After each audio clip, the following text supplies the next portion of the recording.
emergiendo origen aparente. En el surco preolivar vamos a encontrar el 12avo, que es el hipogloso, ¿cierto? Acá vamos a encontrar, vamos a pincharlo aquí.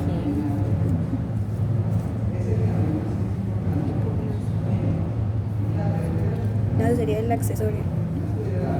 El accesorio. Yo no sé si es que están o muy manipuladas las muestras porque estos no estaban así. No sé, pero nada. Toca que lo vayas agrandando para que se vaya viendo. Es que eso uno toca poner, enfocar, grabar.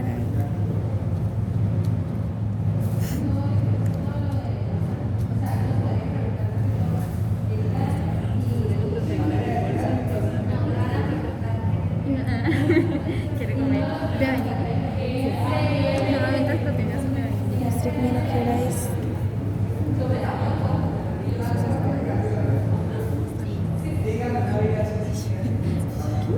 ¿Qué es eso? Se revisa. Ya apenas son las 9. Yo también algo de eso. ¿No era? Nos falta hora. Bueno, miren acá. El morado que les voy a pasar sería el origen aparente del espinal, que es de la raíz espinal del nervio accesorio, que ya sabemos que también es netamente motor, que nos va a innervar solamente dos músculos, ya los vimos, el esternocleidomastoideo y el trapecio. Ahora, superior a él vamos a tener el origen aparente del 10º par, que es el nervio vago, ¿cierto? El nervio vago es un nervio que motor, sensitivo, mixto, un nervio mixto con un componente también autonómico, ¿cierto? Entonces, si quieren, vayan pasando esto, la van viendo. ¿Cuál es los guantes? Gracias, ¿sí? Me acuerdo que es de acá. Grábalo, sí, la. Enfócalo eso. Pero que no enfoca. 11avo, el de acá, el moradito, y 10º el. 10º. No, y rojo el 10º. Completo. 10º, el 10º. Sí, yo creo que ya. Pero... Y ahora no enfoca. Acá. Uno se encuentra Ya. antes. Ya. Este es el surco preolivar y este es el retroolivar. Surco preolivar, surco retroolivar y esta es la oliva vulvar. ¿Bien? ¿El rojo cuál es? El vago. ¿Listo? Aquí vamos a encontrar lo mismo. En el amarillo, el origen aparente del 11º par, que es el accesorio, y aquí el origen aparente No, es la que no del... lo Ya, pasa si a toca, nosotros. no puedo grabar eso. Pero es que es difícil que se enfoque, o sea, que se enfoca mucho. ¿Qué significa aparente? O sea, que no Bueno, parece. nosotros ahí. tenemos dos orígenes a nivel de los pares craneales, ¿cierto? Tenemos un origen aparente y un origen real. El origen aparente es donde vemos que emergen como tal las fibras nerviosas o las raicillas nerviosas que conforman el nervio en sí, ¿cierto? El origen real es donde se encuentra ubicado su soma o su núcleo, en donde permite que esa información se procese para que se envíe después por dónde, por su origen aparente, que sería la raíz como tal del nervio craneal o el par craneal. ¿Sí? O sea, el origen real es donde se encuentra ubicado el núcleo. Bien, ahorita lo vamos a ver. Eso es más a nivel interno. Es en la parte posterior. En la cara posterior es donde vamos a encontrar allí. ¿De quién sería?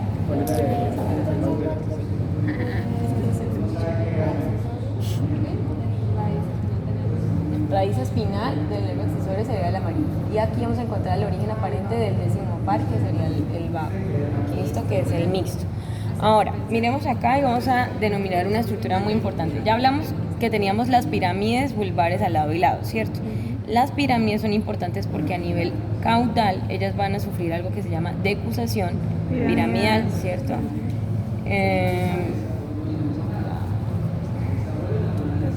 ahí no hay nada. Yo creo que en la otra, en la de allá. Esa que No. tiene los alfileres, ¿no? No, esa no alcanza. Bueno, sí, un poquito. Más o menos a este nivel, voy a retirar esto a todos. Más o menos a este nivel, miren acá, la información que desciende desde el hemisferio cerebral, que me va a llevar una información de que ya habíamos hablado que es netamente motora, ¿cierto?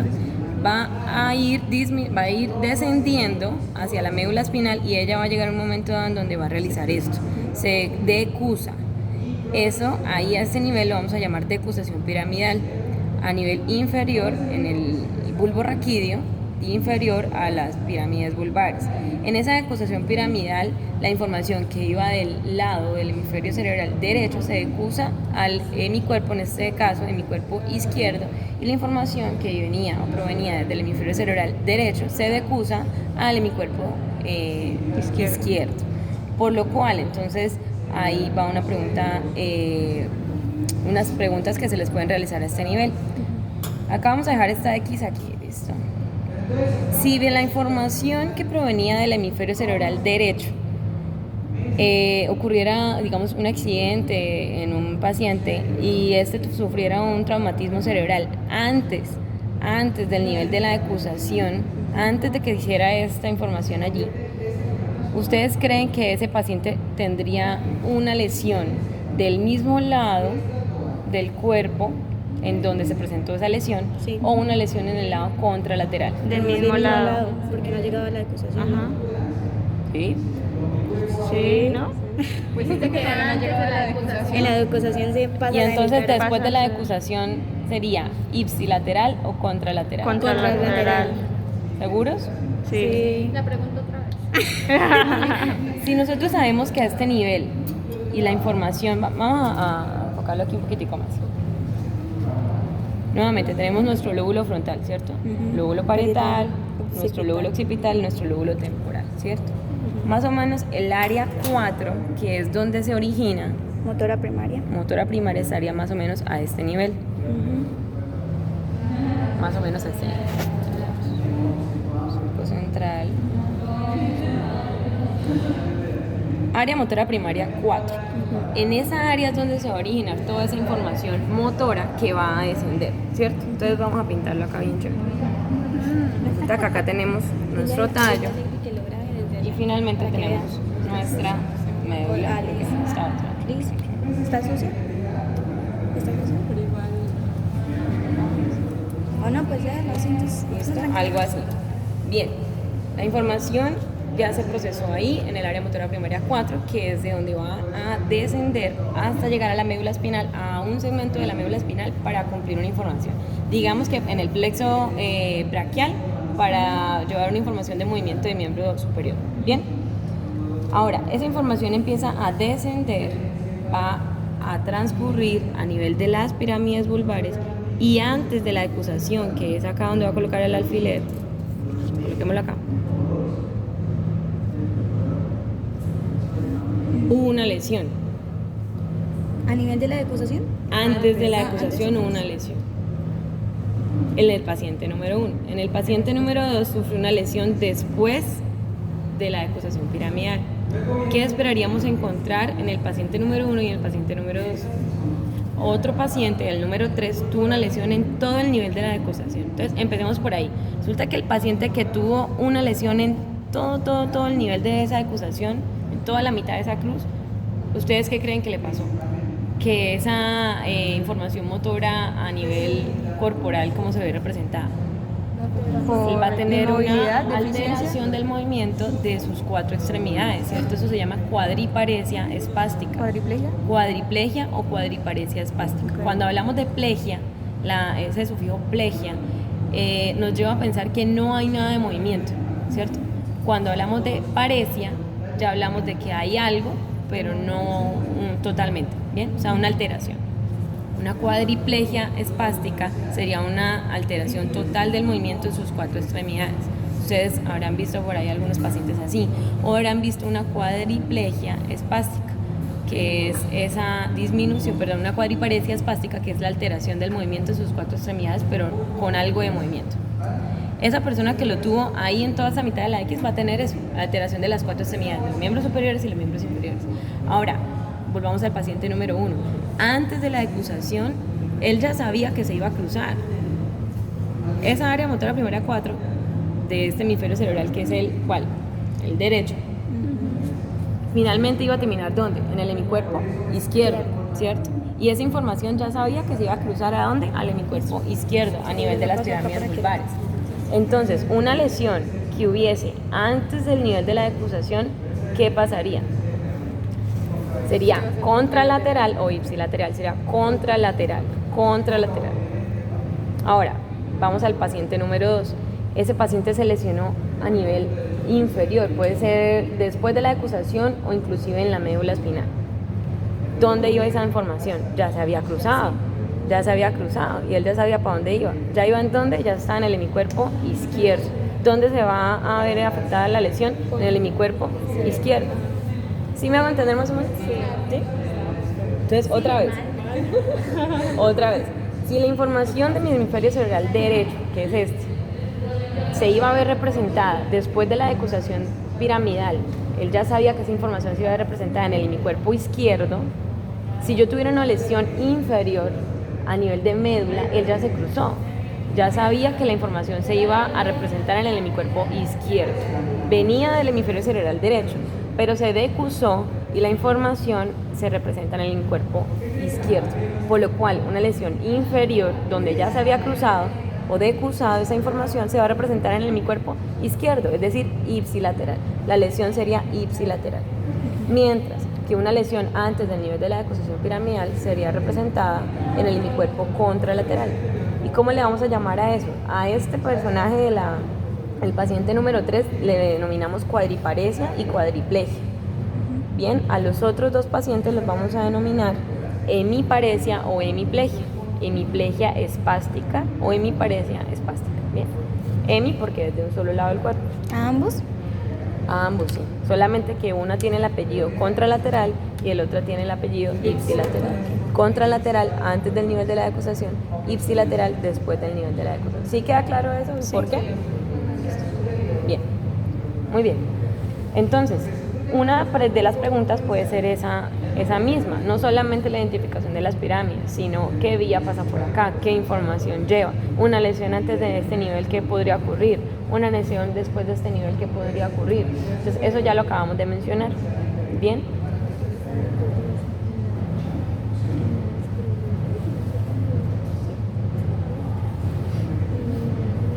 Muy bien, vamos entonces ascendiendo a nivel cefálico y vamos a encontrar la cara anterior de la protuberancia o puente. Aquí vamos a encontrar el surco que ustedes mencionaron ahorita, que es el surco basilar. En ese surco discurre la arteria basilar. Muy bien. Ahora, vamos a encontrar en la cara anterior y hacia los laditos, hacia lateral, vamos a encontrar unos pedúnculos. Cerebelosos. ¿Los pedúnculos qué? Cerebelosos. Nosotros vamos a tener 3 pedúnculos cerebelosos, ¿cierto? ¿Cuáles? Superior, Uno medio, superior, inferior. medio, inferior. ¿Estos cuáles serían? Medio. Los medios, muy bien. Pedúnculos cerebelosos medios. ¿Qué nos conecta qué? O nos permite comunicación entre la protuberancia o puente y el cerebelo. Los pedúnculos cerebelosos medios. Listo, vamos ascendiendo y vamos a encontrar aquí, a nivel de mesencéfalo, los pedúnculos pero cerebrales, ¿cierto? Que ya cuando lo vamos a colocar en una cara posterior y en este corte superior y oblicuo, vamos a encontrar esta carita, que es la que siempre vamos a ver, ¿cierto? Las orejitas, que son los pedúnculos cerebrales, y vamos a encontrar nuestra cara interna del mesencéfalo. Todo esto es mesencéfalo, ¿cierto? Muy bien. ¿Alguna pregunta de la cara anterior? Realmente es... Ese huequito de ahí. ¿Cómo le vamos a llamar a esto? Fosa interpeduncular. ¿Por qué? Porque se encuentra entre los dos pedúnculos cerebrales. ¿Qué Fosa pasa por ahí? interpeduncular. Emerge el tercer par craneal, ¿que cuál es? El oculomotor. El tercer par oculomotor. Muy bien.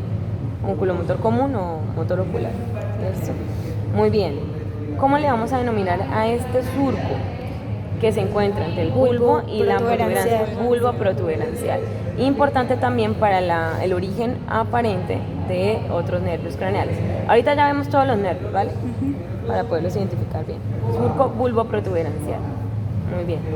Ahora, en la cara posterior de caudal acefálico vamos a identificar otras estructuras.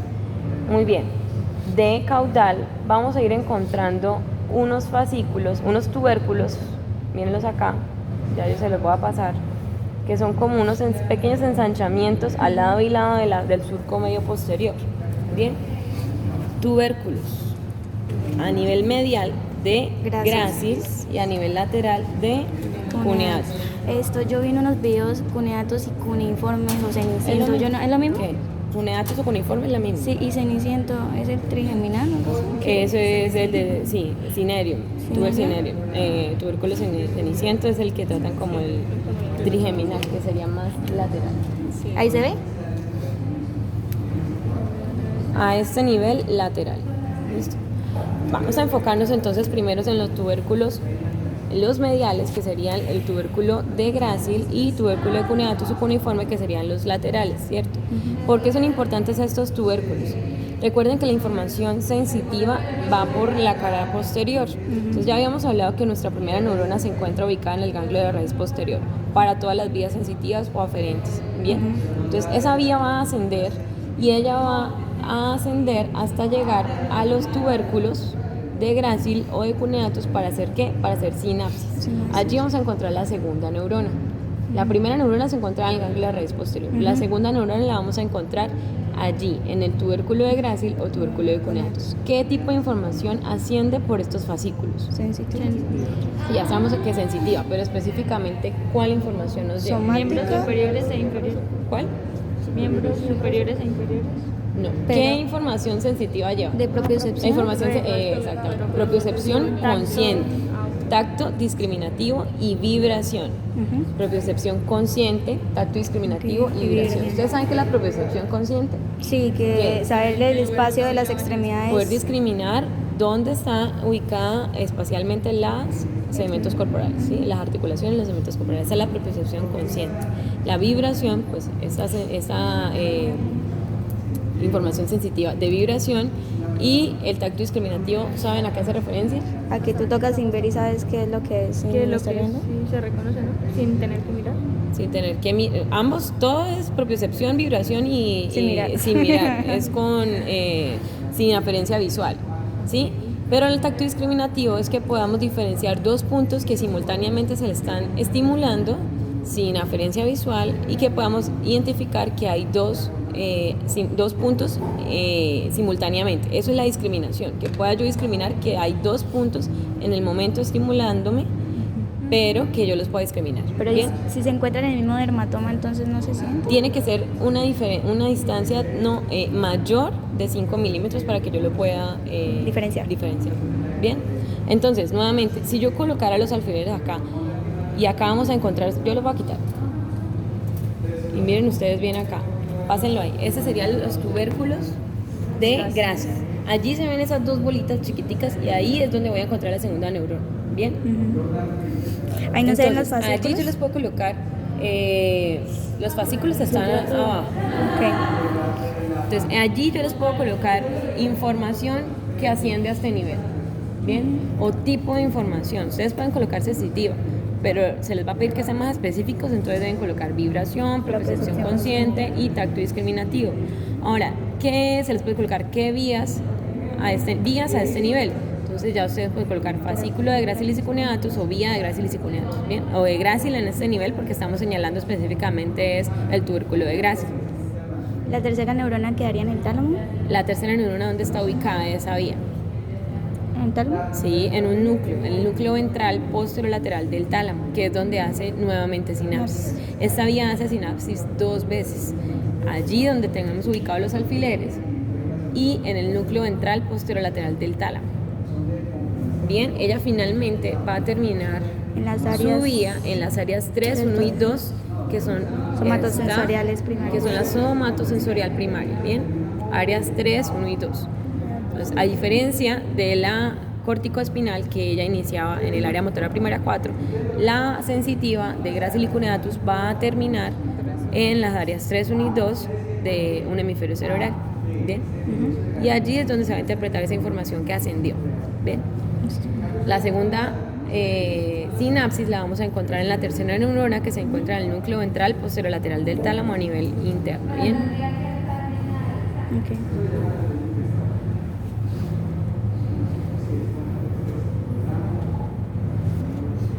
Muy bien.